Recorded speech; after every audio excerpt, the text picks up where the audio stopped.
Sziasztok! 3-as kapcsolati kirakást csinálok. Megnézzük, hogy mi újság azoknál, akiknél ez a felállás van.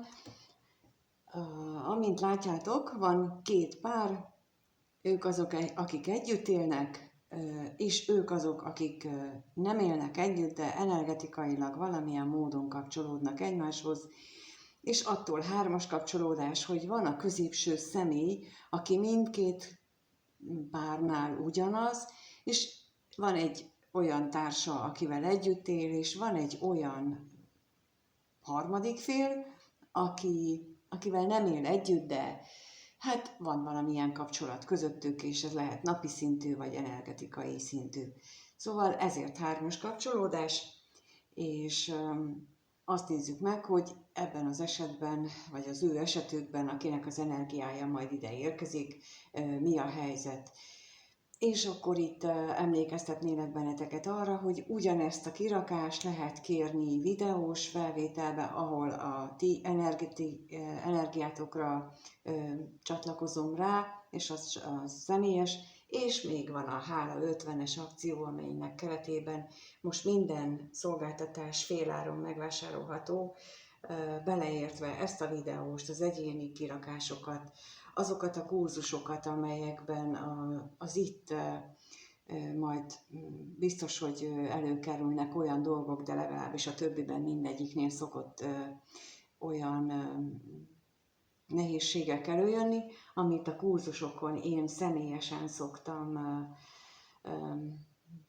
vezetni, moderálni, tehát nem egy ilyen megveszem a videót, azt megnézem, hanem pont az a lényeg, hogy én abban segítek, hogy hogyan tudod ezt a sajátodba ötvözni, és ez a kurzusoknak a legnagyobb előnye, hogy azt az beleélést, amit itt tudok, azt én a kurzusokban is használom, tehát hogy ott is érzékelem, hogy mi az hogy van-e még gát, amit nem akarsz átlépni, és hogy mi az a gát, és ettől különlegesek az én kurzusaim, és nem ugyanaz, mint egy akármilyen másik, és ez is mind féláron van, úgyhogy ezt most eltaláltam, és lássuk is, hogy akkor mi a helyzet. Mi a helyzet a pároknál, és először azokat nézzük, akik együtt élnek, náluk mit lehet tudni az ő kapcsolatukról. A kapcsolatuk jellegére vonatkozóan 2-2 kérnék szépen, mind a női és mind a férfi fél részéről, és természetesen női és férfiként fogom emlegetni, de mindenki úgy használja, ahogyan az ő élethelyzetére illik, és neki is kezdünk. Lássuk azt, hogy az együtt élő társ hogyan éli meg az ő kapcsolatukat. 2 kérek erre.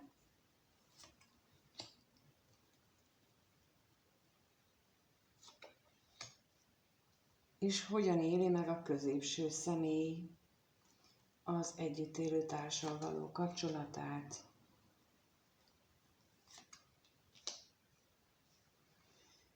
No, hát a társ részéről úgy látom az a szituáció, hogy ő úgy látja, hogy a középső személy magába fordult, de nem eléggé ahhoz, hogy ne legyenek viták az ő kapcsolatukban, nem eléggé ahhoz, hogy békesség és nyugalom legyen, és valamiképpen azt élje meg. Legalábbis a társ úgy érzi, hogy itt rengeteg feszültség van közöttük, és még akkor is, hogyha a középső személy hátat fordított ennek az ő kapcsolatuknak. Na és akkor mi ez a bosszúság? Erre kérnék szépen, hogy mi a bosszúság, arról mit tudhatunk meg pluszban, és az egy férfire kérnék szépen,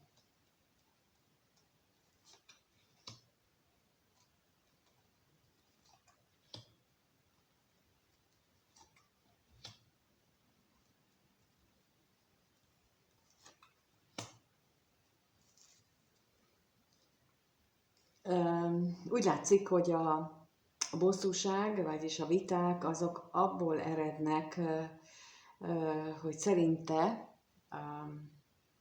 elpártott tőlük a szerencse, és anyagiakban is elég sok veszteséget kell megtapasztalniuk.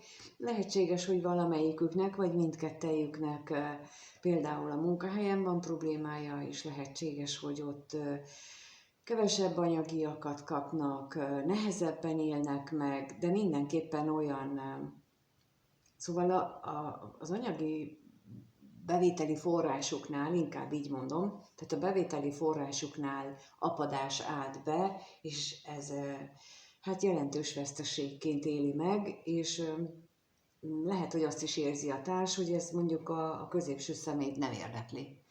Hogy ő úgy éli meg, hogy a középső személy ezzel nem foglalkozik. Olyan, minthogyha azt is érezni, hogy a középső személy a vele való kapcsolódást, illetve a kettejük kapcsolatának úgy fordított hátat, hogy minden érzés szempontjából az is lehet, hogy valamilyen függőségbe folytja ezt a hátatfordítást, vagy ezt az érzelem hátrahagyást, tehát ahogy az előző videóban valamelyikben elmondtam, hogy a függőséget én úgy értelmezem, hogy amit önként vállal magára az ember, ugyanis lehetőséggel van mindenkinek eldönteni, hogy most iszok, drogozok, vagy pedig szembenézek a problémákkal, és itt ilyesmi is lehet, ez a függőségi probléma, és ő így éli meg, legalábbis a társ így éli ezt meg. A középső személy viszont abban reménykedik, hogy talán, hogy a 3-as kapcsolat fennmarad, vagy hogy az működhet tovább, megnézzük, hogy itt most a félelemre, vagy a féltékenységre, tehát hogy a 3-as kapcsolat jellegére vonatkozik itt a féltékenység, tehát először a reményre kérek, hogy arról mit tudhatunk meg, miben reménykedik, vagy hogyan.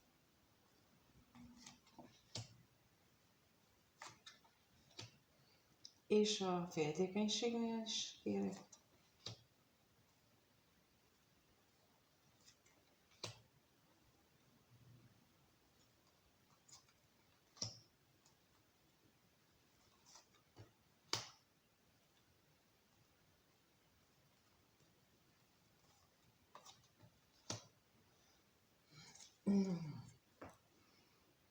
Úgy tűnik, hogy valahogy ez is benne van az ő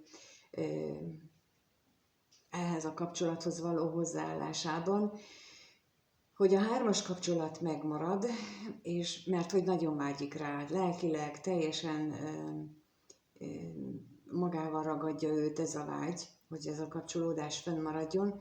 Ugyanakkor a középső személynél is megjelenik az, hogy az anyagi nehézségekre valamilyen új megoldás kellene, és hogy ez náluk problémát okoz. Lehetséges, hogy ahol gyermek van, ott akár a gyermekek ellátását is veszélyezteti már az anyagi probléma, vagy legalábbis azt a színvonalat nem tudják tartani, amit korábban tartottak, sem így, sem úgy. Előfordulhat ilyesmi könnyedén, főleg amikor az ember fia-lánya eléri az 51 néhány éves kort, akkor ha megválnak tőle a munkahelyéről, akkor bizony nem biztos, hogy talál másikat, vagy legalábbis olyan jövedelemet biztosítót, mint a korábbi, szinte kizárt, és ez teljesen független a gazdaság állapotától, ez azzal van összefüggésben, hogy 50 fölött, hát nincs. Nagyon extrém esetben veszik fel az embert. Úgyhogy ezt, ha itt van olyan középső személy, aki így az 50 fölött van, úgyhogy lehet, hogy nála ez történik, de olyan, mintha a társa erről nem menne tudomást, hogy nem biztos, hogy a középső személy hibájából, persze, ha igaza van, hogy itt függőségről is szó van, tehát, hogy alkohol meg drog, akkor elképzelhető, hogy az is hatással volt a munkájára, vagy van a munkájára, és mondjuk azért lett el is küldve,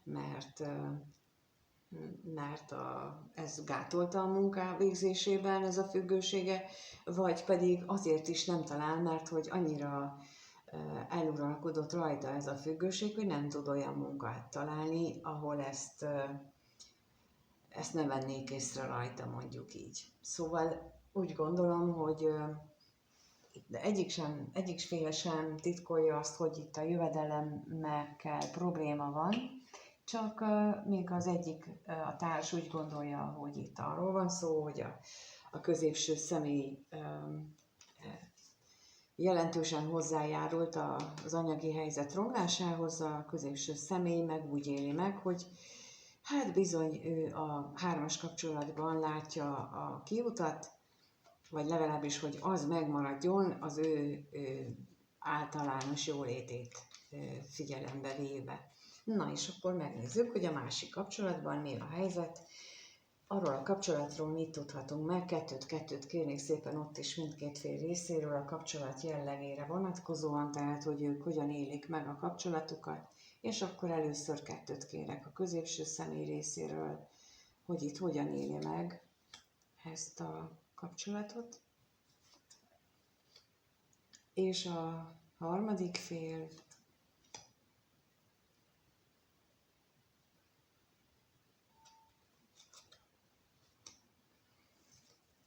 nos, úgy látom, hogy a középső személy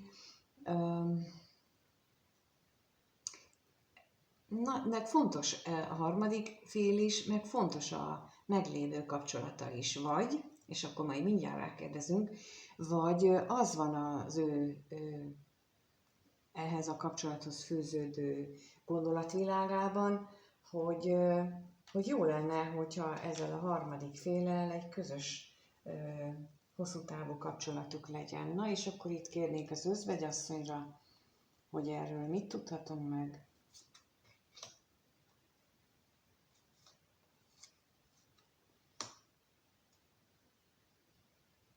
És a házasságra is kérek.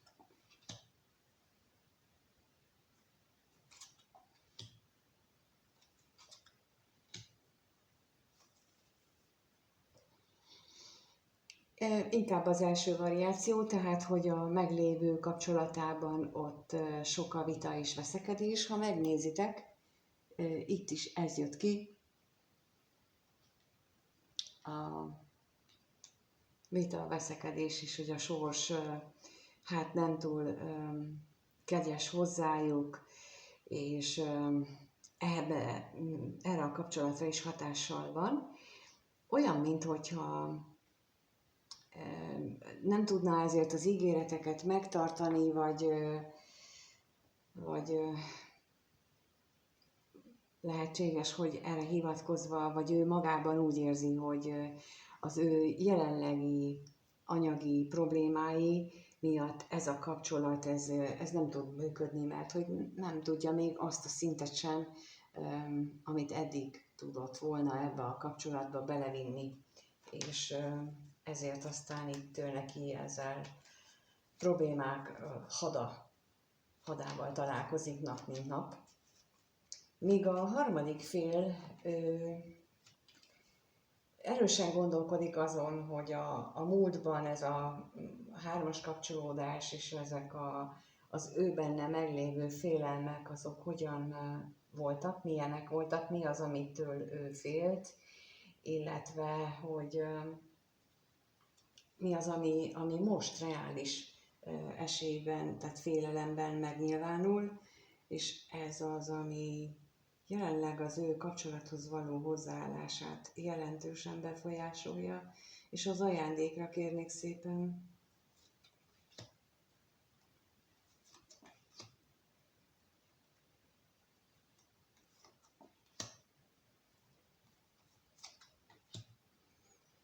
És a féltékenységre, hogy mi az itten.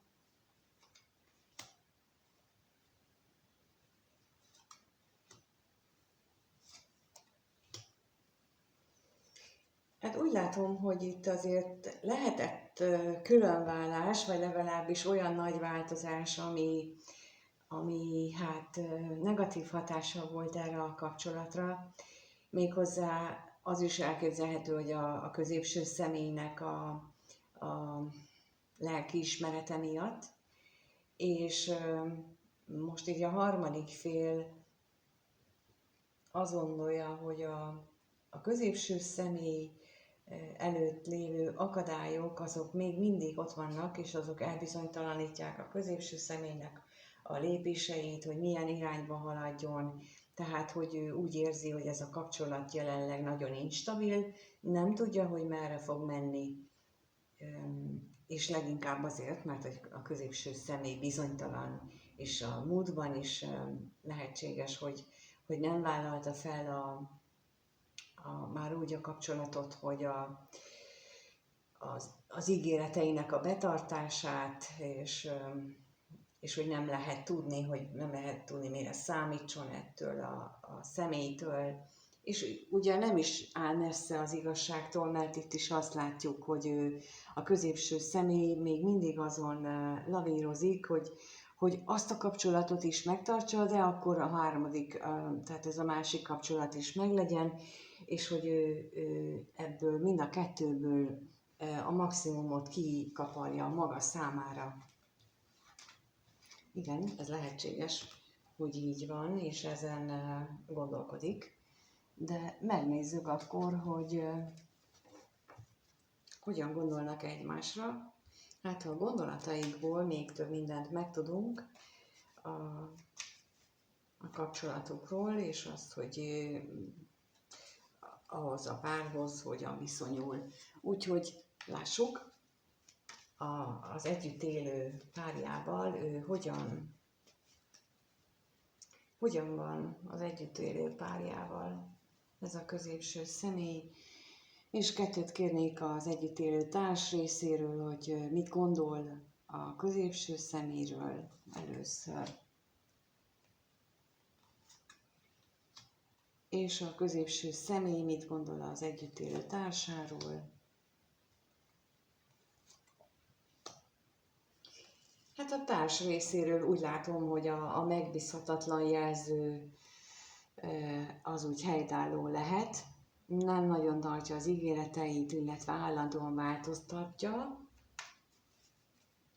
és itt akkor emlékeztetnélek benneteket arról, valamelyik videóban volt, amikor arról beszéltem, hogy vannak olyan emberek, akik ezzel a feladattal születnek, és ez nem menti fel őket, mert hogy pontosan ez lenne a feladatuk, de mindannyiunk ezzel küzd, hogy nem tudja megoldani a feladatát, és kellenek ilyen nehéz konfrontációk, ilyen nehéz helyzetek, hogy végre beleálljunk. Ennek a személynek úgy látom, hogy neki is van egy ilyen nem tartom be az ígéreteimet. Az is lehet, hogy ez eddig nem így volt, mert azt látom, hogy azért itt változás van ebben a tekintetben, hogy lehet, hogy azért eddig próbálta megtartani az ígéreteit, de most már mintha ebben valami változás következett volna be, és akkor a levélre kérnék szépen.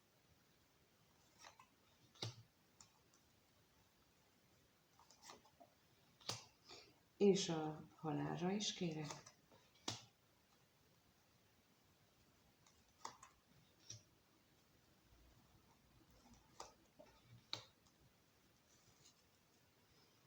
Lehet, hogy a harmadik félről is tud itt a társ,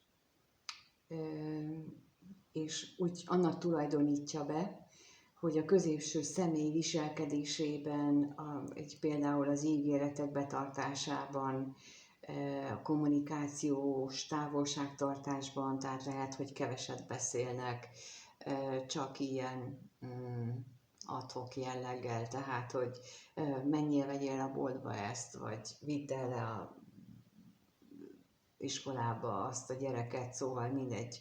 tehát hogy táborba, vagy akárhova, tehát hogy ilyen jelleggel, de hogy egyáltalán ilyen mélyebb, vagy a család egészét érintő dolgokban nem nagyon beszélnek, és ez például lehet egy olyan terület, ahol változtak a dolgok, vagy pedig, hogy már nem lehet számítani arra, hogy ő most fogja és elviszi a gyereket, amit korábban megtett, vagy elmegy a boltba és vásárol, amit korábban megtett.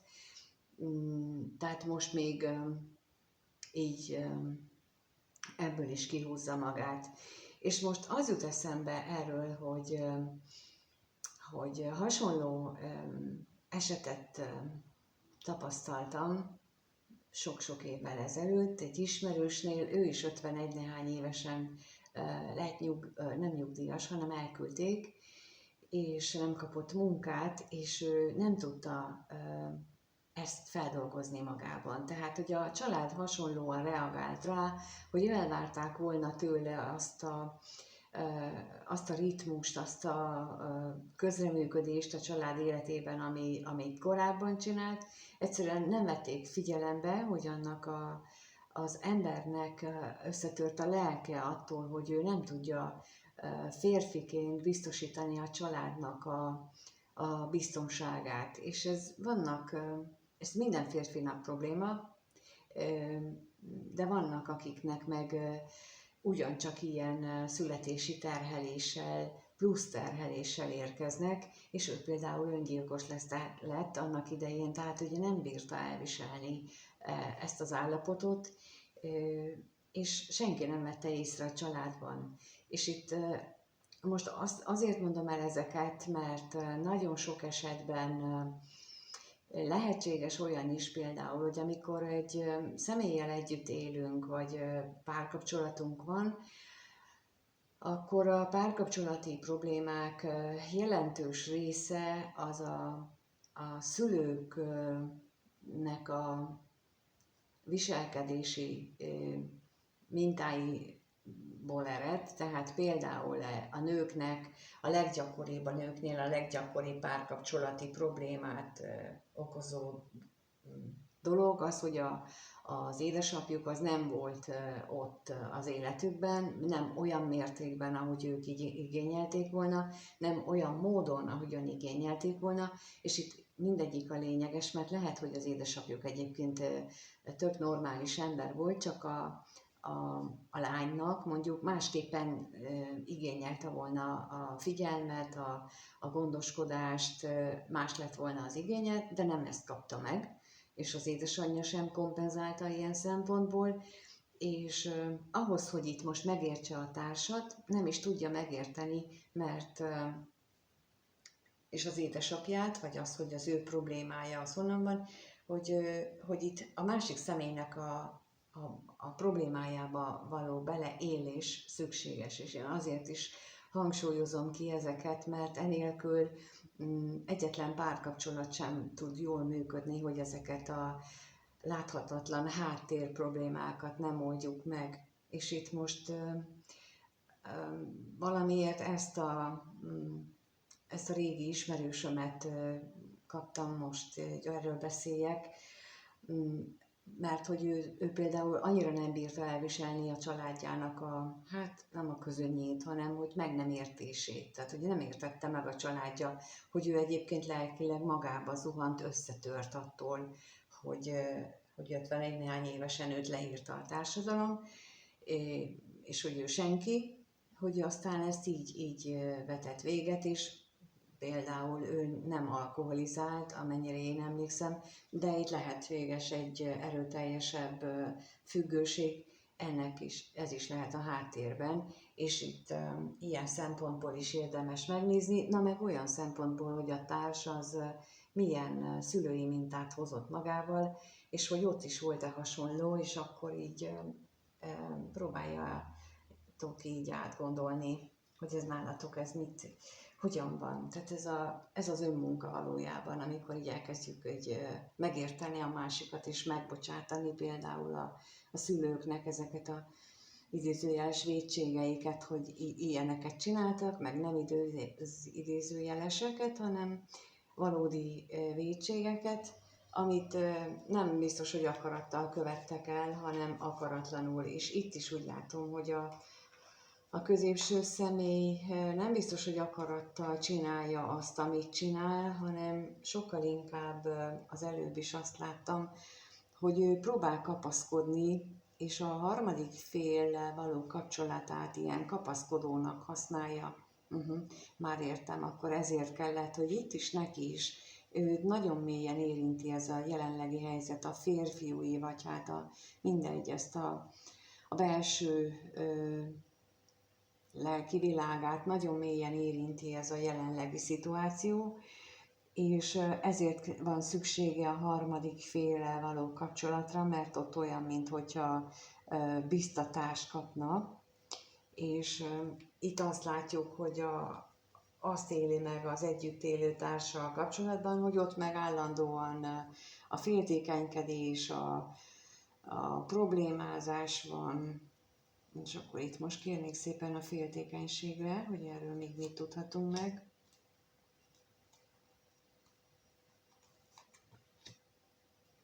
És az utazásra is.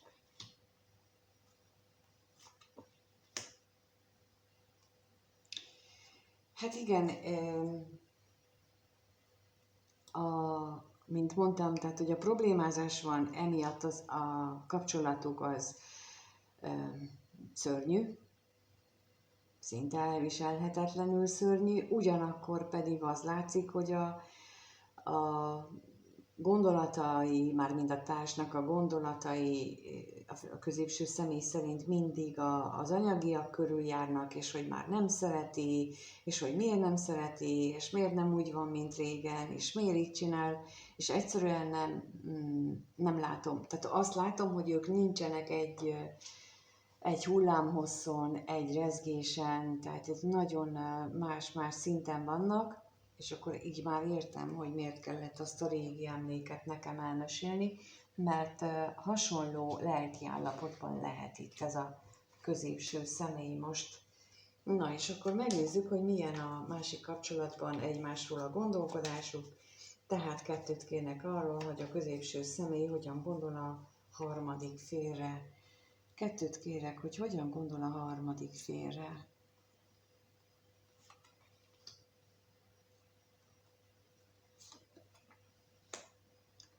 És a harmadik fél a közöső személyre. Hát a harmadik félre az előbb második opcióként mondtam azt, hogy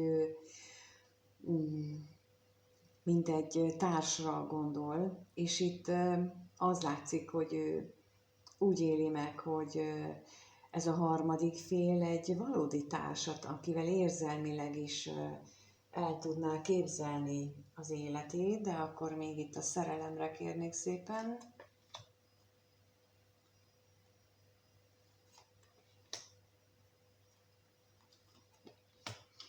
És a házasságra is kérek.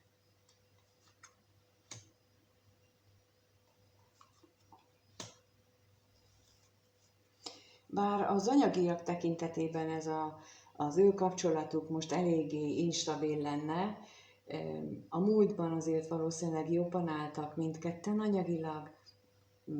Hát lehet, hogy a harmadik fél is most egy kicsit rosszabbul áll, mert most azt mondtam, hogy mindketten anyagilag, de az a lényeg, hogy most a középső személy nem túl jól áll, és hogy ez a kapcsolatban is egy instabilitást hozna.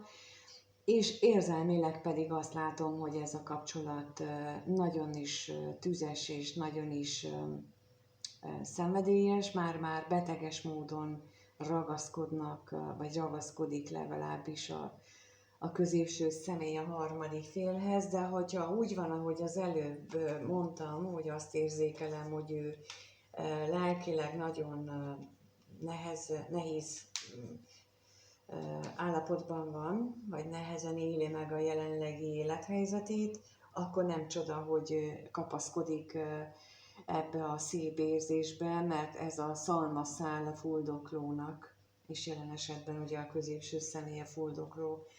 A harmadik fél részéről pedig azt látom, hogy ő úgy éli meg, vagy úgy gondolja, hogy a sors elég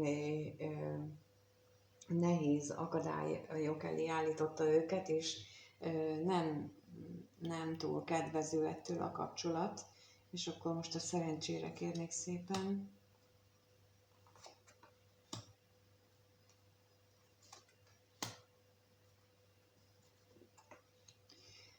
És az szomorúságra is, unalomra gondoltam, vagy azt akartam mondani, de a szomorúságra, az utazásra.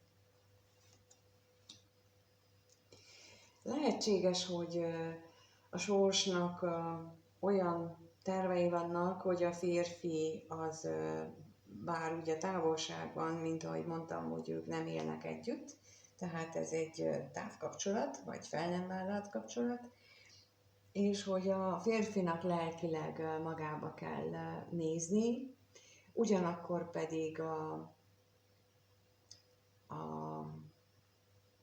akár a függőségét kell egyfajta felelősségvállalássá átalakítani. Érdekes mód, ugye itt a felelősség, tehát a levéllel kezdtünk, és itt a levéllel végzünk, vagyis hogy a vele élő társ úgy éli meg, hogy ott már nem lehet annyira megbízni benne, itt pedig a harmadik fél úgy érzékeli, hogy fontos lenne, hogy a középső személy több felelősséget vállaljon ebben a kapcsolatban is, és feltehetőleg, vagy nem biztos, hogy tudja, de hogy a másikban is, hogy úgy általában véve célszerű lenne a középső személynek egy nagyobb felelősségvállalást megvalósítania. Hát érdekes, de megnézzük, hogy akkor hogyan éreznek egymás iránt. Van-e érzés például a középső személy és a együtt élő társa között? Vannak-e érzelmek még? Milyen érzések vannak közöttük? Erre kérnék szépen most kettőt. Először a társ részéről kérem a kettőt, hogy hogyan érez, milyen érzései vannak a középső személy iránt.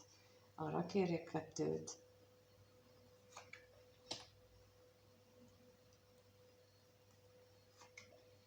És a középső személy hogyan érez a társa iránt, akivel együtt él.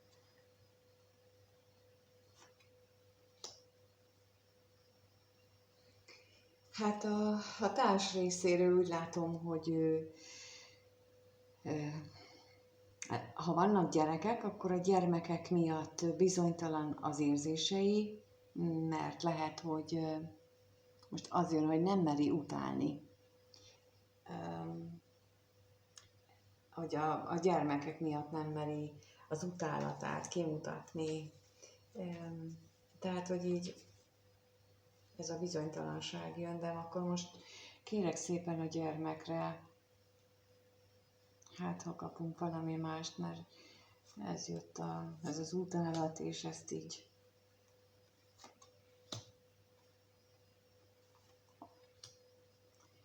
és a bíróra kérek.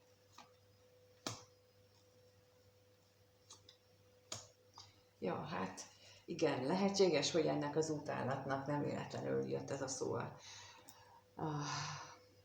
tudatomba, mert hogy ennek lehet valami alapja, ugyanis az látszik, hogy újra és újra a lelki elköteleződésre várna az, ami régen volt közöttük, hogy az újuljon meg, az legyen újra, és amiért ez így nem történik meg már jó ideje, ezért nagyon is rossz, negatív gondolatokat él meg magában, és nem szereti ezért saját magát. Tehát, hogy ilyen, ezt szoktam például javasolni egyénileg is, hogy azzal kezdjük az önmunkát, hogy legyünk őszinték, és mondjuk ki magunknak, nem kell a másiknak, magunknak mondjuk ki azt, hogy utálom, nem szeretem ezt, meg ezt, meg ezt, utálom, nem szeretem azt, meg azt, meg azt, tehát, hogy így legyünk magunkkal őszinték, és ne akarjuk ezt a PC hülyeséget magunkban is megélni. Épp elég baj, hogy a világban ezt éljük, és nem a valódi arcunkat mutatjuk, mert az még egy állarccal több, van, anélkül is éppen elég, és még magunkban is ezt éljük meg. Hát én azt gondolom, hogy a következő 20 évünk erről fog szólni, hogy minél több állarcot vessünk le, és minél inkább legyünk önazonosak, és merjük megmutatni, és felmerjük vállalni, és a valódi szabadságot, a valódi függetlenséget ez adja majd meg. Nem külső körülmények és nem külső tényezők, hanem az, hogy megmerjük-e mutatni, kik vagyunk. Felmerjük-e vállalni, hogy én nem úgy élek, ahogy azt általában a többiek, vagy a társadalom többi tagja azt normálisnak tartja. Felmerem vállalni az abnormalitásomat bizonyos dolgokban. Tehát nem azt mondom, hogy tiszta gyagya vagyok, hanem azt, hogy bizonyos dolgokat én másképp látok. Például itt, amikor én ezt csinálom a videót, néha ugye mondok olyan dolgot, ami nem biztos, hogy sok mindenki véleményével egyezik, lehet, hogy nem, de én felvállalom, és meg vagyok róla győződve, hogy ez igaz. Nem zárom ki a lehetőségét, hogy van más valós, csak én egyenlőre nem tudok róla. És ha meggyőznek, én nagyon meggyőzhető ember vagyok, ha meggyőznek az igazukról, akkor ha fontosnak tartom, akkor változtatok rajta, de ha egyébként egy számomra jelentéktelen dologról akarnak meggyőzni, arra meg nem szánok energiát. Tehát, hogy itt ilyesmire gondolok, hogy ő nem mer ilyen módon önazonos lenni, nem mer ilyen módon azt mondani, hogy én nekem ez a véleményem, ugyanakkor pedig elvárja a másiktól, hogy tartsa meg az ígéreteit. Tehát azért ez az ellentmondás benne is ott van, hogy ő maga sem mer őszinte lenni magához, a másiktól meg nagyon is elvárja, hogy úgy csinálja mindent, mint eddig, úgy és úgy élje, ahogyan korábban, és lehet, hogy nem vette észre korábban se, hogy az a másik személy szenved mellette, mert ugye itt akkor bejön, hogy miért jön a harmadik félbe egy kapcsolatba, azért, mert valamit ő a meglévő kapcsolatában nem tudott megélni. Bármi lehet, nem biztos, hogy csak a szex, hanem lehetséges, hogy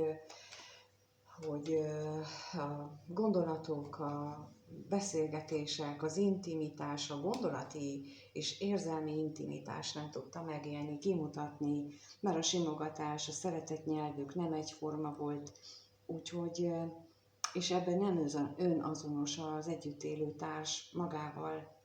És a középső személy pedig hát az érzéseiben még mindig ott van benne, hogy olyan jó lenne, hogyha ez a társ kapcsolatban a régi vágyai azok teljesülnének. Tehát, hogy lehetséges, hogy itt pusztán a komfortzóna megtartása miatt van, de akkor most erre rákérdezünk, hogy mit jelent a remény.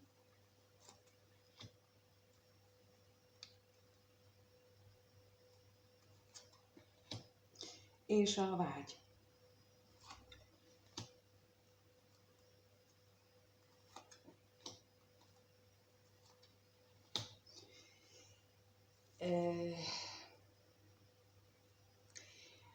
Inkább azt mondanám, hogy a komfortzóna megtartása, mert, és nem csak az. Tehát a komfortzóna megtartása is itt van benne, hogy szeretné, hogy a vágyai teljesüljenek, illetve lehetséges, hogy az is benne van, hogy például szenvedély tekintetében olyan jó lett volna, és olyan jó lenne, hogyha ez a társ meg tudná neki adni azt, amit esetleg korábban nem kapott meg tőle, és amit a harmadik fél meg esetleg tökéletesen ad neki szenvedélyben, érzésekben, és mint mondtam, szeretett nyelvben, mert egyébként meg minden más tekintetben ez nagyon jó kapcsolat lenne, tehát hogy így ezt éli ő meg így érzésekben, tehát Ha össze akarom hasonlítani a kettejük érzelemvilágát, akkor mindenképpen azt mondom, hogy a középső személyben sokkal mélyebb és intenzívebb érzések vannak ezzel a kapcsolattal összefüggésben, mint a társban. A társ az nagyon, azt hiszem, hogy ő az önazonossága, tehát ő nagyon is elrejti maga elől is a valódi érzéseit, és csak a felszínt mutatja magának is, tehát őnek is sokkal nagyobb állarc, maszk problémái vannak, mint a harmadik személynek. Ő egy őszintébbnek tűnik, aki beismeri, hogy nem menne ő máshova, hogyha azt a figyelmet megkapná, nem ment volna. Azt nem tudom, hogy vissza lehet-e fordítani, de majd meglátjuk. Na és akkor megnézzük azt, hogy a másik kapcsolatban, tehát akik nem élnek együtt, ott a középső személy mit érez a harmadik fél iránt. 2 kérnék erre.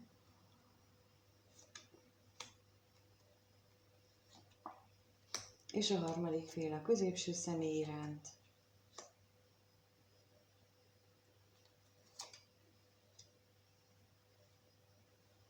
No, hát a középső személy úgy éli meg ezt a kapcsolatot, mintha itt egyfajta ígéretbetartás történne, lehet.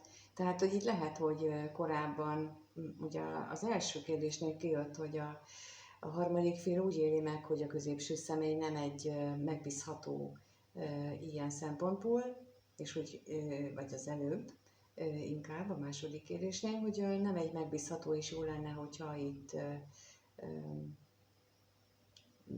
megbízhatóbb lenne, és jobban betartaná az ígéreteit, és itt a középső személy meg mintha válaszolt volna erre a gondolatra, hogy neki aztán az érzéseiben ez változás állt be ezzel kapcsolatosan, és akkor nézzük, hogy mi az, amit a levélről megtudhatunk.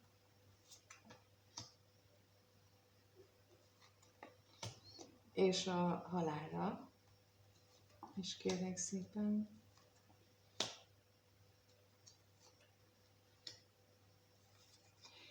Ahogy mondtam ezt, akkor a varázspálca lojalitása jött, hogy a lojalitásában változás állt be. És ez a lényeg, azt hiszem, hogy a középső személy agyilag, érzéseiben szeretné, vagy szerette volna, és ez is lehet, hogy ilyen múlt időben gondolja, hogy szerette volna, hogy a vágyai ott ne bukjanak el ilyen szenvedély és testiség és ilyen téren. Itt viszont azt látom, hogy itt elfelé a kapcsolat felé egyszerűen kezd megváltozni az ő elköteleződése. És lehetséges, hogy ebben akkor a vele együtt élő társnak igaza van, hogy ott abban a kapcsolatban már nem lehet rá számítani, már nem úgy viselkedik, ahogy régen. Hát valószínűleg azért, mert a lojalitásában, a középső személy lojalitásában van a változás. Tehát már nem oda helyezi a fókuszát, hanem ide kezdi helyezni a fókuszát, bár még nem teljesen 100%-osan, de láthatóan itt is már a semmit, tehát hogy ő itt nem akart megfelelni, ő itt ebben a kapcsolatban nem akart, konkrétan nem volt szándékában, hogy az ígéreteket betartsa, most pedig azért ebben jelentős változás látható, vagy érzékelhető, és ezt a másik kapcsolat ugyanígy megérzi, hiszen ott is az jön ki ismét, és akkor itt látszik a társ részéről, hogy ő is nagyon érzékeli ezt. És akkor ez a fókuszváltás, hogy mire koncentrál, mire helyezi a figyelmét, az a változás van most itt látható. És a harmadik fél pedig nagyon vágyik, tehát nagyon erős benne a vágyakozás, és megnézzük, hogy mire vágyik. Vágyra kérnék szépen.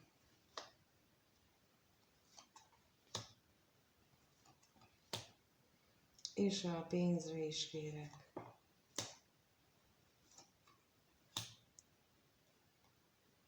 Hát, itt úgy látom, a harmadik fél az arra vágyna leginkább, hogy ezt a fel nem vállalt kapcsolódást hagyják már maguk mögött, és legyen már egy őszinte kapcsolat közöttük, és mindent, ami akadályozza azt, hogy ők együtt jól érezzék magukat, azt mindent hagyjanak hátra, és ezt az egész tűnjön el a beszélgetéseikből és a mindennapjaikból is. Tehát ez a nagyon mély érzések vannak érdekes mód. És az is érdekes, hogyha megnézitek, itt is kijött a vágylapja, ő is a távolba néz, de mégis a férfi irányába, és itt a férfinál is kijött a vágy, de itt meg az ottani társ irányába. Tehát ezek nagyon nem mindegy dolgok, hogy bár változik a lojalitása a középső személynek, de még nem fordult meg teljesen. És ezért van az, hogy itt is, meg ott is azt érzékelik, hogy hát jó lenne egy kicsit több elköteleződés, egy kicsit több megbízhatóság. Jó, hát akkor megnézzük, hogy hogyan változik ez a kapcsolat a következő 1-2 hétben. Erre kérdezünk rá, hogy akkor kettőt kérek mindkét fél részéről. Először az együttélők közötti kapcsolat hogyan alakul, kettőt kérnék a társ részéről, hogyan alakul a kapcsolatok a társ részéről, arról mit tudhatunk meg, és hogyan, még egyet, és hogyan akkor a középső személy részéről.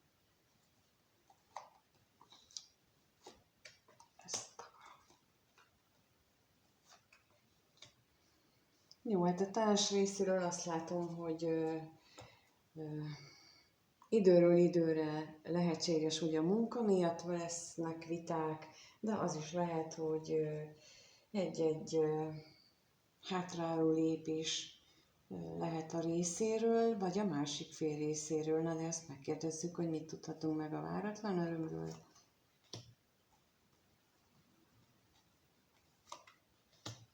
És a katonatisztre is kérnék szépen, hogy arról mit tudhatunk meg, mit akar jelenteni. Hát a lelki eltávolodást hangsúlyozzák itt a lapok, valószínűleg mindkettejük részéről, mert hogy a társ az mindenképpen rosszul éri meg ezt a kapcsolatot, és ez újra és újra feljön ebben a közös életükben. A középső személy részéről pedig olyan, mintha ez a bizonytalankodás megszűnne, de akkor mi veszi át a helyét, úgyhogy erre kérnék szépen, hogy az veszteségre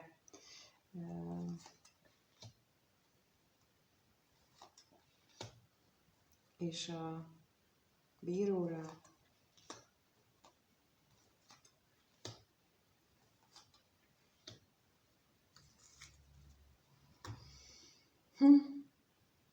Úgy látom, hogy a bizonytalankodás azzal kapcsolatban volt, hogy mi a fontos, az érzelmek, a komfortzóna, illetve a hűség, a múltbeli kötelezettségek, és hogy ebben ő nem tudott lehet dűlőre jutni, de olyan, mintha most dűlőre jutna, bár a lapok nem azt mutatják, vagy nem mutatják meg, hogy milyen irányba. Én inkább azt gondolom, amit majd mindjárt elmondok, hogy megnézzük a másikat, de megvan nekem most az érzésem, hogy én mit érzek ezzel kapcsolatban. Függetlenül attól, hogy az eddig mit láttunk, én nekem másod van, de akkor megnézzük, hogy akik nincsenek együtt, az ő kapcsolódásukban hogyan alakul, vagy kapcsolódásuk hogyan alakul, és kettőt a középső személy részéről kérek, hogy az ő részéről hogyan alakul az a kapcsolat. És a harmadik fél részéről hogyan alakul a kapcsolat.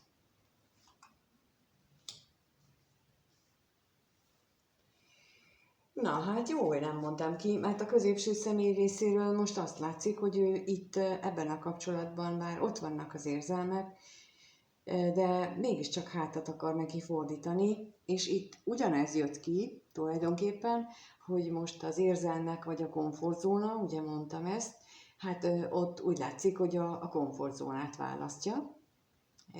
A bizonytalankodás az úgy gondolja, hogy és akkor az érzelmekkel nem törődik, de az is lehetséges, hogy azokkal az érzelmekkel nem törődik, amelyik abban a kapcsolatban, amelyik ide a múlthoz láncolnák. Tehát lehetséges úgy is, hogy néhány kapcsolatban ezt jelenti, és nem azt jelenti, hogy ezzel összefüggésben kell nézni az érzelmeit, hogy nem törődik ezzel az érzésekkel. Lehet, hogy törődik ezzel az érzésekkel ebben a kapcsolatban, de most nem erre akar koncentrálni, de akkor nézzük, hogy mit tudhatunk a szerelemről.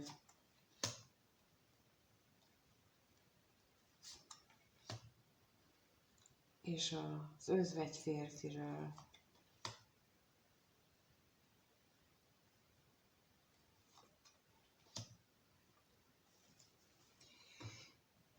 Lehet, hogy ő tudja, hogy itt a harmadik felet ez nagyon elszomorítja, ahogyan ő most hozzááll ehhez a kapcsolathoz. Az is lehetséges, hogy azért találkozások lesznek közöttük, de mégis bejön a képbe az, hogy itt a családnak a fontossága az ő gondolatvilágában, érzéseiben, ebbe a kapcsolatba is bekúszik. És a harmadik fél részéről pedig ennek hatására, vagy ennek az energiáknak az eredményeképpen, vagy az események eredményeképpen felerősödik a féltékenység a másik kapcsolattal kapcsolatban, és akkor a féltékenységre kérnék szépen. És a házasságra kérek.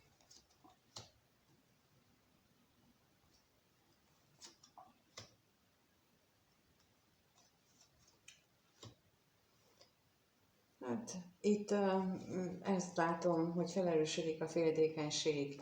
Eléggé, nagyon felerősödik, de ez olyan, mintha neki ez egy olyan lecke volna, ahol a türelmet kellene tanulnia, ahol önmérsékletet kellene, és neki sem lenne nehéz, vagyis neki sem lenne probléma, hogyha az önazonosságát elkezdeni felvállalni, és akkor esetleg azon gondolkodna el, hogy miért van ő egy hármas kapcsolatban, miért tekinti ő saját magát másodrendű személynek, aki nem érdemel meg egy olyan kapcsolatot, amiben ő a nagy ő a valaki, aki egyedül megérdemli a figyelmet és a szeretetet, és itt ezt mindenképpen a harmadik fél figyelmébe ajánlanám, hogy ezt gondolja végig, hasonlóan, amit itt mondtam a társnak, ugyanazt, hogy érdemes a másik félnek a belső világát megélni, megtapasztalni, átgondolni, azt, hogy én nekem ott lesz a kulcs egyébként a saját belső sérülésekre is, mind a kettőnél.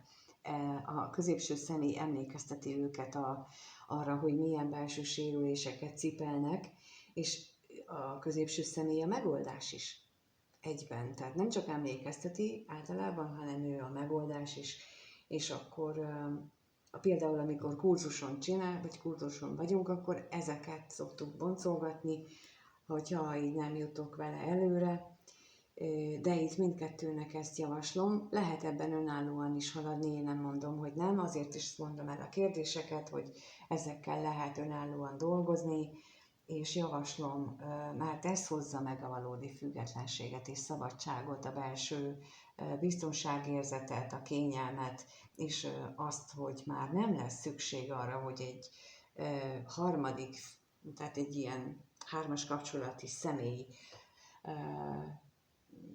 jöjjön a képbe, mert ti önállóan egy egészet tudtok alkotni, hogyha ezeket a sérüléseket földolgozzátok magatokban, és remélem, hogy ebből a tekintetből is hasznos számotokra a videó, és örülnék, hogyha a kommentben megírjátok, hogy ezeket hogyan élitek meg, vagy milyen felfedezéseket, rácsodálkozásokat, esetleg újdonságot találtatok benne, amit mondtam. Köszönöm szépen, hogy itt vagytok, és mint mondtam, a leírásban mindent megtaláltok, mind az akciókkal, mind az egyéb elérhetőséggel kapcsolatban, úgyhogy köszönöm a lájkokat és a feliratkozásokat, és mindenkinek minden jót kívánok. Sziasztok!